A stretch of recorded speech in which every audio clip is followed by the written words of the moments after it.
Alright guys, welcome back to Bowhunter 24/7. Today I'm going to be making a quick video to answer a question that I've gotten a couple times. I just got a request to do a video on it, so I'm going to go ahead and do that.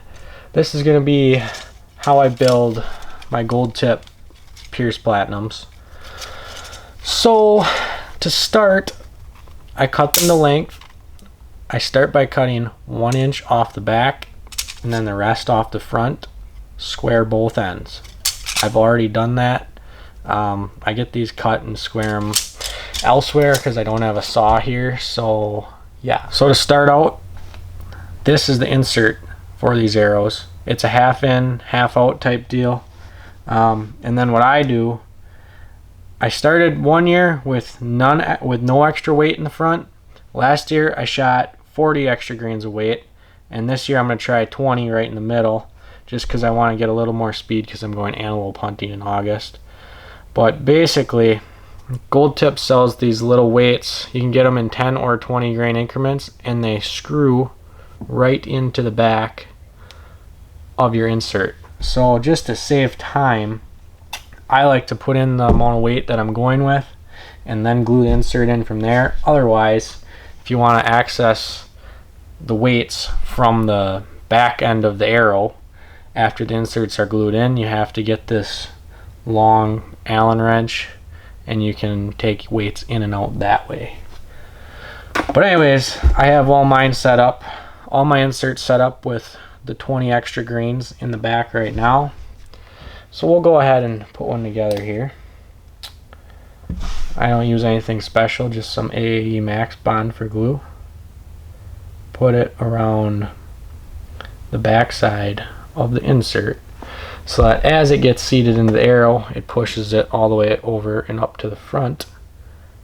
I do have a towel laying around, I just wanted to make sure of that. Okay, wipe off my extra glue. So now my insert and my additional 20 grains of weight are in this arrow. You got the gold ballistic collar, basically just covers the front end of the shaft. It does a great job of protecting it. I very rarely, no matter what I shoot into, and I shoot into a lot of hard surfaces, this protects the front of my arrows, and that's usually not what breaks when I do break one of these arrows. But anyways, this does not glue on. You can glue it on, but then if you ever have to like replace an insert or anything, you have to, it's just a big process. Just slide it on the front of your arrow till it's all the way on, and then your field tip or broadhead will secure it in place. So yeah, I glued those on the first time that I built these, and ever since it hasn't been an issue. I prefer to do it that way now. So yeah, now this arrow right here I'm done with for now, because what I do with all of my arrows is I shoot each individual one as a bare shaft through paper and twist the nock and nock tune each arrow before I fletch them to make sure I'm getting a bullet hole through paper. It takes a lot of time. I usually have a decent amount of time to do that, and it might be a little over the top, but I also have never had a problem with fixed blade broadheads when I do that. So I'm going to continue to do it. But anyways, once that process is done, which I'm not going to show that because like I said, it takes a long time, then it's time to fletch. What I run for fletchings on my finished arrows is a 4-fletch AAE Max Stealth, 3-degree right helical. I have a Last Chance Veinmaster Pro that I fletch with. I'm loaning that out to a friend right now, so I don't have it with me.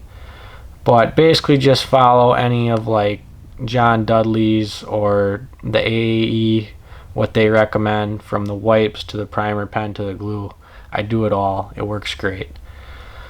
And then on the front of these bad boys, I'll probably shoot an expandable for this antelope hunt, but last year for deer hunting, I shot the Q80 Exodus, and I have to say it's the most, I can't necessarily speak on penetration because I did hit a deer in the shoulder and not recover it.